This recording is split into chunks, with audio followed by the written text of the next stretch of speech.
Kasama ulit natin yung Team Uragon. Ayan, pupunta kami kay Ate Carlota at sa pamilya niya. So, magbibigay tayo ng tulong doon. Ayan, may dala kaming bigas, taka grocery. Dito.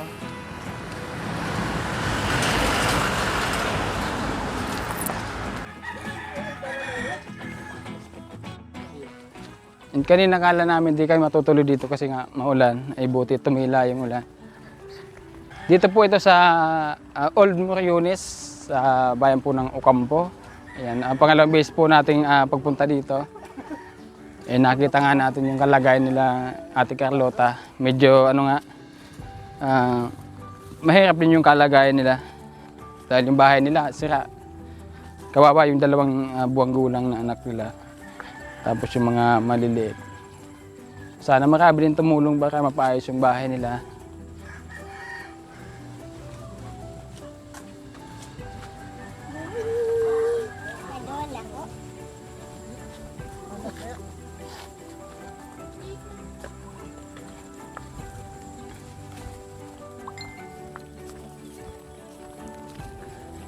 Ito po, support po natin ang Team Uragon Hane.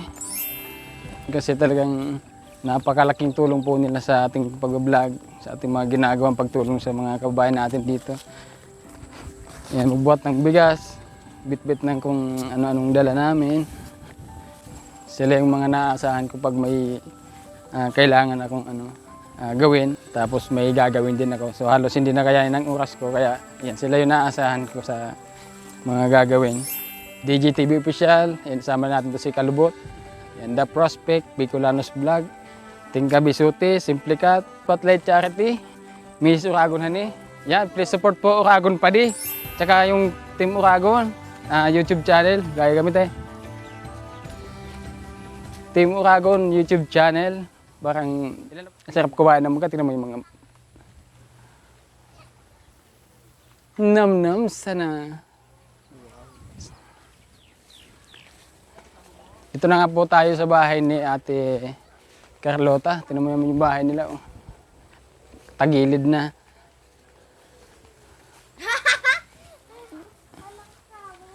Good morning, te. Alin na nga ulit yung anak mo? Ito? Tapos yan. Yan, dito na nga po tayo kila Ate Carlota. Yan yung napaka-cute na bata. Oh. Hello! Ay. Nakakita na si ate? Opo. Hello! Hello! Ikarga ko po, kuya. Dahil ate, baka Mausog pa po. Ay, ay, ay, ay. Ay, ay, ay, ay. Eh, sige daw. Tawa ka nga, tawa. Nginti. Kumusta po ate? Okay naman po, kuya. Asan po yung asawa niya? Nasa palayan po siya. Ngayon. Trabaho? Opo. Ano po yung ginagawa sa palayan? Nag-ano po siya, yung nakikiani po. Kikiani? Opo. Kumusta naman yung buhay niyo po ngayon? Ito pa rin po. Ganun pa rin? Hindi pa po naman sisimulan ng asawa ko kasi kulang pa po kasing materyales. Kulang pa? Sa tingin mo tayo, ano pa yung kulang ng Sabi ng asawa ko po, materyales? tinanong ko po siya, sabi niya, kukulamber pa daw po, tapos same. Kukulamber tapos same. Opo, tapos pako pa daw po. So, halimbawa, may magbigay sa inyo may magbigay sa inyo ng pambili ng yero, tapos ng kukulamber, tapos ng panghaligi dito, maumpisan agad to. Sabi niya daw po, Maumpisan agad. opo, trabaho niya daw po. Kukuha daw po siya ng labor, tapos mason siguro ata. Mason? Opo. Bakit ano pong ipapagawang bahay? Malaki po ba? Yung tama lang po, yung pang isang pamilya lang po. Ay, may dala kami ditong Opo. pasuyo nga ako ng mga dala natin. Di po. Nagpapasalamat pa ako dun sa dalang Ito po, may dala kami mga grocery dito. Ito may mga sabon. Hindi ko nga po alam na darating po kayo. Ito, may bigas din. Ano po, kumain na po ba kayo? May sinaing na. Opo. Kumusta na po ate yung mga pag-aaral ng mga anak niyo? Nagmumodule po yung dalawa kong anak. Nagmo-module. Opo. Ano po, grade 2 po, tsaka kinder yung isa. Pwede pong maghingi ng tulong makabili po ng saring lote.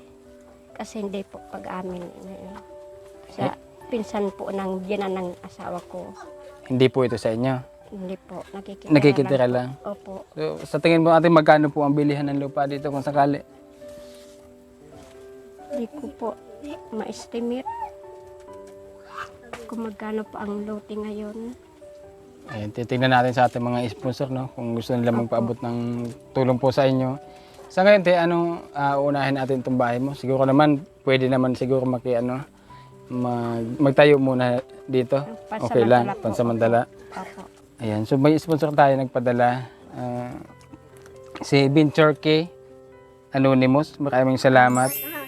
So, ito ate, ilalaan po ito sa pagpapatayo ng bahay nyo. Kasi nakita po niya yung kalagayan nyo, tinutuluan. So Opo. kaya kailangan Yung dapat hangin po pumapasok po dito. dapat itong pera magamit po ito sa pagpapatayo ng bahay, tapos yung mga pangangailangan niyo po. Alam ko pong kulang ito, pero kung gagawa tayo ng paraan, siguro po kahit paano magiging maayos po yung kalagayan niyo dito. Magkapagsimula po. Opo. Total, meron naman po dyan na yero, kukulamber, so dadagdagan na lang. So ikaw na po yung bahala dito, ate. Hindi po, sabihin ko na lang po sa asawa ko pagdating. Kasi gusto ko sanang ako yung mag-manage nito, kaso nga lang ang problema medyo napakalayo nito. So baka hindi na namin kayanin na dito pumunta. Kasi pag nagbili ng materialis dito, pinapahakot namin, nagbabayad po ng tao. Pinapahakot. Opo. Gusto ko sana makausap yung asawa mo. Pwede pong ipatawag ko na lang po asawa ko. Sige te. Apo na Kasi ako na lang yung bibili Kuya ng, Buboy. ng materialis. Pagda mo si Kuya Buboy o si Kuya Kalbo, dali na. Kasi yung pera na pinapadala sa atin galing sa ating mga sponsors, di lang basta-basta nakukuha po ito. Pinaghihirapan din nila. Kaya dapat gamitin natin ng maayos yung pera. Opo. So kaya kung maaari lang sana, siguro kami na lang yung bibili. Iyo po. Kaya gusto ko makausap yung asawa mo te para Ay, nasa alam Kuya niya naman Buboy siguro ba? kung magkano yung mabibili natin dito ng hiyero. Pagda mo si Kuya Buboy, yung mo may isusubo ako. Habang hinihintay natin yung asawa ni Ate Carlota, may napansin ako dito. Ito ba yung ginagamit dito sa pangtabas ate? Panggapas? Kamatayan niya. Ha? Ano ka na eh? Ha? Paano to? Ganito. Hindi, ano to? Question mark. Kaya ginagamit niya ng panghuli ng pating eh. Ito yung pumatay sa nagpahula eh. Pasampasan niya ng gano'n. Ito, ikwento ko ulit. Meron guys nagpahula. Yung hula, yung bulate daw yung papatay sa kanya. Bulate. Umuwi ngayon yung nagpahula. Galit na galit. Saka yung trabaho niya, yung nangangawit ng nyog. Tapos ganito yung ginagamit niya. Siyempre may talim yan dito eh. Matalas yun eh. Oo. Tapos yung sa dulo, kawayan. So, ganyan-ganyan ito. So Galit? kung baga, nagalit siya dahil sa bulate yung Oo, papatay sa yun, kanya. napapatay siya. Galit na galit siya. Kasi mabubulate lang siya. Pumunta siya ng nyugan. Ah, Sa daan may nakita siyang bulate. Sabi daw, adi, gumagano. sabi daw, ikaw yung papatay sa akin. Tapos. Ginanon niya oh. Tagal yung ulo. Hindi niya alam yung, yung talim pala ng pangawit ng ng nyog. Pala dito sa leeg niya. Patay. Putol yung ulo eh. So yung hula is legit talaga. Bulate yung papatay. Sa kano niya sa bulate nakita niya, ikaw ko lang papatay sa Kaya akin, galit ha? na galit siya. So nga po, andito na si Kuya Renato Pagaw. So kakausapin natin siya tungkol sa ipapagawa nating bahay na ito. So kuya, may po dito, may 8,000 po dito na padala yung ating sponsor. Umulan ba? Yan siguro, pagkasahin muna natin to kuya para may pagpatayo kayo ng yung medyo maayos-ayos na bahay na hindi po kayo tuluan na eh. So okay lang po yan sa inyo. Hindi naman po ba magalit yung may-ari nitong lupa kasi hindi pala ito sa inyo. Okay lang sa kanya. So pansamantala lang naman, hindi natin pwedeng ipag-concrete kasi yan nga, hindi sa inyo itong lupa. Itong 8,000, so ibibili natin ng ng mga materials muna na eh. Para magawa nga yung bahay na medyo maayos-ayos. So ngayon, kailangan namin kuya kung estimate mo na lang kung ano yung mga bibili namin, tapos sulat natin, tapos kami lang yung bibili. Ang yero kuya yung mga gamit, siguro mga ganyan lang kalaki para maging Ayan, 18. Ilang, Kulang mo pang saro yan. Tapos 17. 5 man. so by, isa piraso lang. Yung by 7, 5 pidaso, tapos 1 pieces na diotso. Ano pa, kukulamber kuya? Kulamber. Ganyan pa lang yan. Karpintero ka naman eh. Karpintero mason. Naglibor lang po ako. Pero kaya mo naman gawin yan. Gawin Ay, ito. Ayan, so ano pa yung kulang natin? Sawali Pako. na lang ba yung pandingding natin? Ano? Plywood. Sawali na lang po. Sawali na lang. Yung panghaligi mo, saan tayo kuha? Meron ka dyan? Ah, ito na. Kulang pa man. May naka-ready na pala ditong ano, mga... Ilista ko lang dito yung ano, kasi mas maganda kung ang gawin nating haligi yung ano, yung kawayan, yung maraugi na Guhi. tinatawag o yung guhi kasi mas matibay yun kaysa diyan. So i-try lang natin sa mga ilang piraso ko yung ano. Pag okay pa itong pera, pag kasya pa sa pera, bibili tayo ng ano, nung sawa, ay ano, Guhi. ng guhi. Pero pag hindi na, pagtiyagaan muna natin 'to eh. Pagdira na po. 5 times 9, 450. Loading yung mga, loading sila eh. May na kami sa English. 50 times 9, 450 na eh. Oh, ikaw na mag-discarte kuya. Sigurado ka ha? Sige po. Oh. Oh, gawin mo na 10. Tama. 450 yung siyam, 10. 500. 500. Shampoo. Yung pasensya ka na guys, no? May 10 lagi mong kulang. Mahina kasi kami sa map.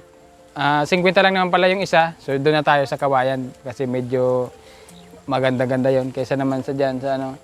Piliin mo kuya yung mga medyo straight na. So ito na yung bibili natin kuya na eh. Pili na ba yan? Siguro. Oh, sa paghakot pala nito kuya, nagaano pa? Babayad pa. Magkano yung bayad sa pagpahakot? 5 lang po eh. Kukulamber.